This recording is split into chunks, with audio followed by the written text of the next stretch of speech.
Welcome to the funnel effect. आज हम बात कर रहे हैं रिएक्ट कंपोनेंट्स और उनकी मेमोरी के बारे में। मतलब वो एबिलिटी जिससे वो इंफॉर्मेशन याद रख सकते हैं। हाँ, रिएक्ट की दुनिया में इसी को स्टेट कहते हैं। और हमारी सारी जानकारी जैसा हमेशा होता है ऑफिशियल सोर्सेज से है। आज हम रिएक्ट के ऑफिशियल डॉक्यूमेंटेशन को देख रहे हैं, खास तौर पर स्टेट अ कंपोनेंट्स मेमोरी वाला हिस्सा। तो आज हम यही समझने की कोशिश करेंगे कि रिएक्ट कंपोनेंट्स यूजर इंटरेक्शन के हिसाब से स्क्रीन पर चीजें कैसे बदलते हैं और इंफॉर्मेशन कैसे रिमेंबर करते हैं। स्पेसिफिकली फोकस रहेगा यूज स्टेट हुक पर। ये कैसे काम करता है, क्यों जरूरी है। लेकिन शुरुआत एक बेसिक सवाल से करते हैं। किसी कंपोनेंट में डायनामिक चेंजेस दिखाने के लिए ये जो नॉर्मल प्रोग्रामिंग वेरिएबल्स होते हैं, जैसे जावास्क्रिप्ट में लेट या कॉन्स्ट, वो काफी क्यों नहीं है? हाँ, सोचिए एक स्कल्पचर गैलरी कंपोनेंट है। हम चाहते हैं कि नेक्स्ट बटन दबाने पर अगली स्कल्पचर दिखे। अगर हम बस एक नॉर्मल वेरिएबल लें, मान लीजिए let image index is equal to 0 और बटन क्लिक पर उसे बढ़ा दें image index is equal to image index plus 1, तो यूआई अपडेट क्यों नहीं होता? ये काम क्यों नहीं करता? हाँ, ये एक बहुत कॉमन कंफ्यूजन है शुरुआत में, और डॉक्यूमेंटेशन भी इसे एड्रेस करता है। इसके दो मेन कारण हैं। अच्छा। पहला, ये जो लोकल वेरिएबल्स होते हैं, जैसे आपने लेट इमेज इंडेक्स बनाया, वो रेंडर्स के बीच परसिस्ट नहीं करते, वो टिकते नहीं हैं। मतलब जब रिएक्ट किसी कंपोनेंट को रीरेंडर करता है, मान लीजिए स्टेट बदलने पर या प्रॉप्स बदलने पर, तो वो कंपोनेंट फंक्शन को फिर से कॉल करता है, एकदम स्क्रैच से। ओह। तो आपका let image index equal to 0 फिर से एग्जीक्यूट होगा और इंडेक्स वापस 0 हो जाएगा। पिछली वैल्यू याद नहीं रहेगी। राइट। तो जो भी बदलाव किया था वो गया। बिल्कुल। और दूसरा, इससे भी इंपॉर्टेंट कारण यह है कि लोकल वेरिएबल्स में बदलाव करने से री-रेंडर ट्रिगर ही नहीं होता। अच्छा। आपने इमेज इंडेक्स को 1 कर दिया या 2 कर दिया, लेकिन रिएक्ट को पता ही नहीं चला कि कुछ बदला है। उसे सिग्नल ही नहीं मिला कि भाई स्क्रीन को अपडेट करने की जरूरत है। यूआई वैसा का वैसा ही रहेगा। ओके, तो ये दो बड़ी प्रॉब्लम्स हैं। वैल्यू याद नहीं रहती रेंडर्स के बीच और बदलाव से यूआई अपडेट नहीं होता। Let's unpack this. तो फिर सॉल्यूशन क्या है? कंपोनेंट्स कैसे याद रखते हैं? एग्जैक्टली। तो जैसा आपने कहा, कंपोनेंट को डेटा अपडेट करने के लिए दो चीजें चाहिए। पहली, रेंडर्स के बीच डेटा को बनाए रखना, मतलब रिटेन करना। उसे याद रखना होगा पिछला इंडेक्स क्या था। और दूसरी, रिएक्ट को यह बताना कि डेटा बदल गया है, ताकि रिएक्ट कंपोनेंट को नए डेटा के साथ रीरेंडर कर सके, मतलब रेंडर को ट्रिगर करना। रिटेन और ट्रिगर, ओके। और यहीं पर आता है यू स्टेट हुक। ये रिएक्ट का एक बिल्ट इन फंक्शन है जो ठीक यही दो चीजें प्रोवाइड करता है। अच्छा। यू स्टेट आपको देता है एक स्टेट वेरिएबल जो रेंडर्स के बीच डेटा रिटेन करता है। रिएक्ट इसकी वैल्यू याद रखता है। हम्म। और दूसरा, एक स्टेट सेटर फंक्शन। ये फंक्शन उस स्टेट वेरिएबल को अपडेट करने के काम आता है। और सबसे जरूरी बात, जब आप इस फंक्शन को कॉल करते हैं तो रिएक्ट ऑटोमेटिकली कंपोनेंट को री रेंडर करने के लिए ट्रिगर हो जाता है। वाओ। तो ये यू स्टेट ही वो टूल है जो दोनों प्रॉब्लम सॉल्व करता है, मेमोरी भी देता है और अपडेट मैकेनिज्म भी। जी हाँ। तो इसे यूज कैसे करते हैं? चलिए उसी गैलरी वाले एग्जाम्पल पर वापस चलते हैं। सबसे पहले तो फाइल के टॉप पर रिएक्ट से यू स्टेट इंपोर्ट करना होगा, सही? जैसे import use state from React. बिल्कुल, स्टैंडर्ड इंपोर्ट सिंटैक्स। फिर जहां हमने पहले लिखा था let image index is equal to 0, उसे रिप्लेस करेंगे यू स्टेट से। कोड कुछ ऐसा दिखेगा, const index set index is equal to use state 0। हाँ, ये सिंटैक्स इंपॉर्टेंट है। ये जो स्क्वायर ब्रैकेट्स हैं, ये जावास्क्रिप्ट का फीचर है, अरे डिस्ट्रक्चरिंग कहते हैं इसे, है ना? जी हाँ, यू स्टेट हमेशा 2 एलिमेंट्स वाला एक एरे रिटर्न करता है।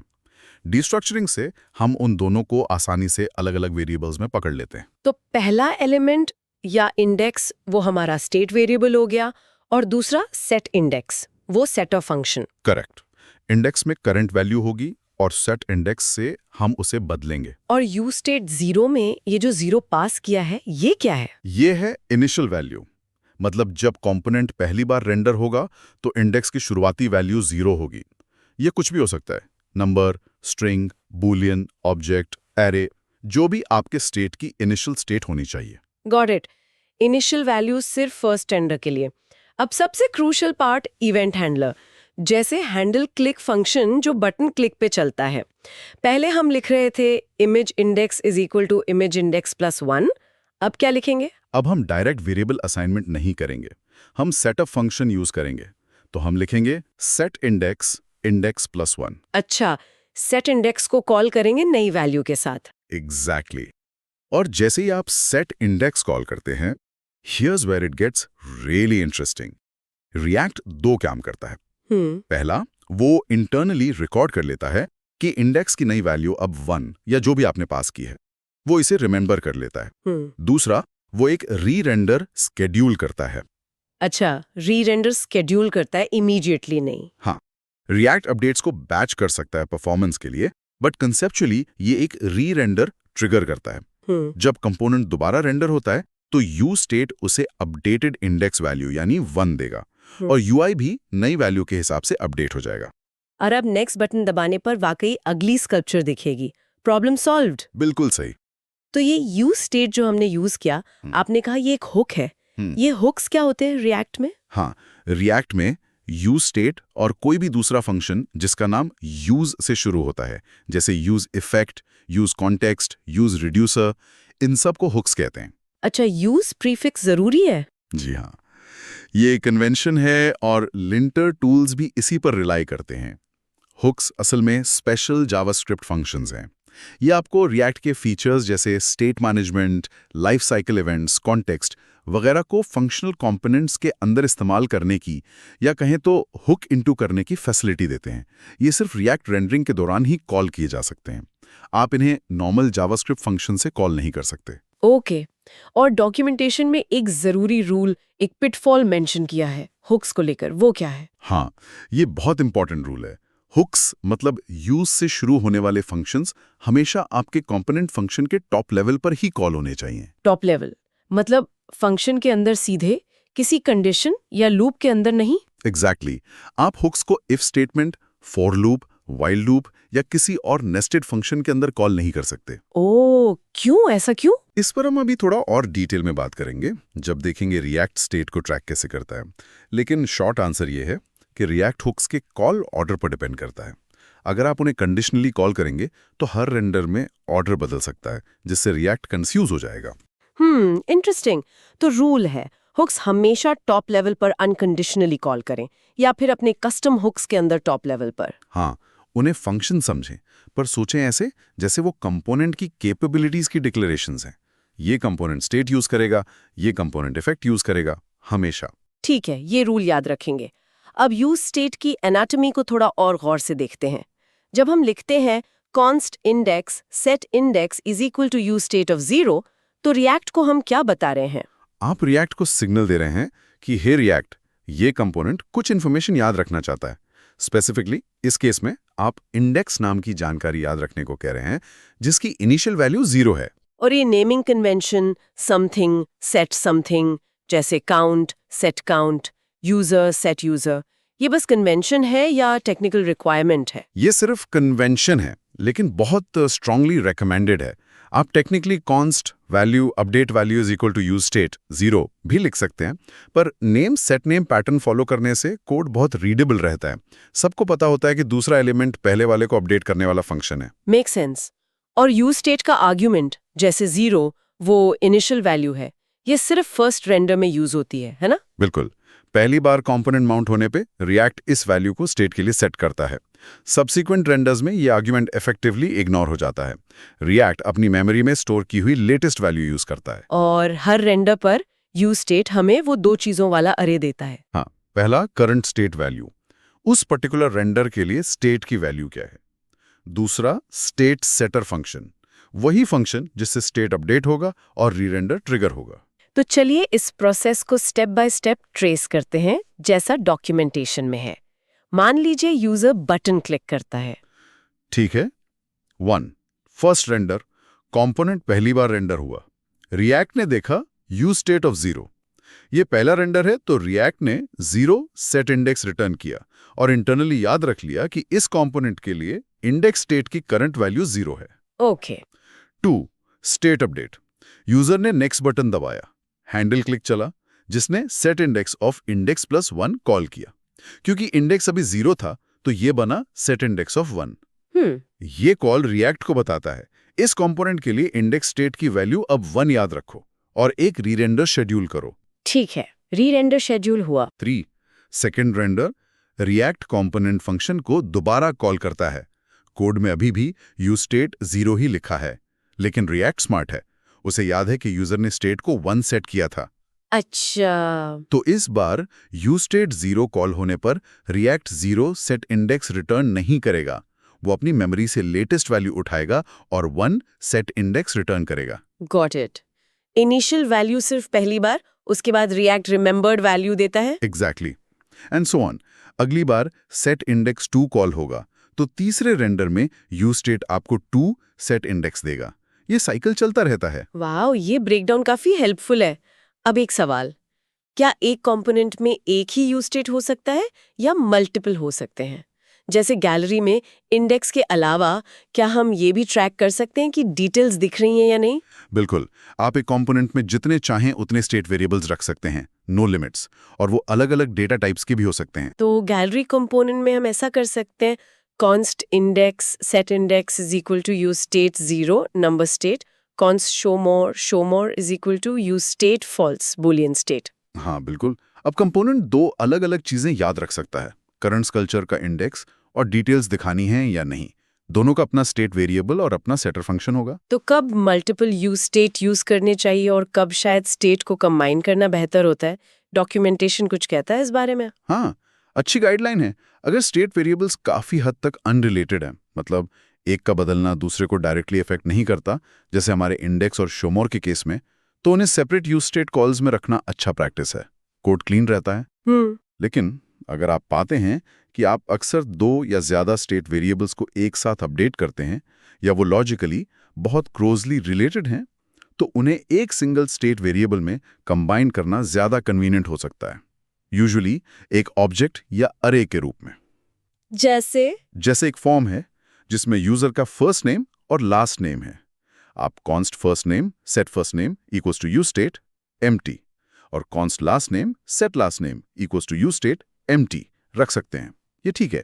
हाँ, पर आप चाहें तो एक सिंगल ऑब्जेक्ट स्टेट भी रख सकते हैं।